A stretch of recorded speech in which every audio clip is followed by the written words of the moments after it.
కరీంనగర్ నగరంలోని 66 division Tilak road అహ్మద్పురా రహదారుల పక్కన చెత్తాచెదారం కొండల్లా పేరుకుపోయింది. అధికారులు హెచ్చరిస్తున్నా కొందరిలో మార్పు రావడం లేదు.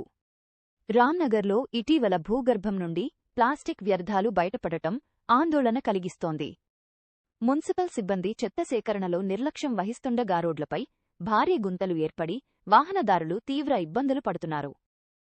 అధికారులు తక్షణమే స్పందించాలని స్థానికులు కోరుతున్నారు.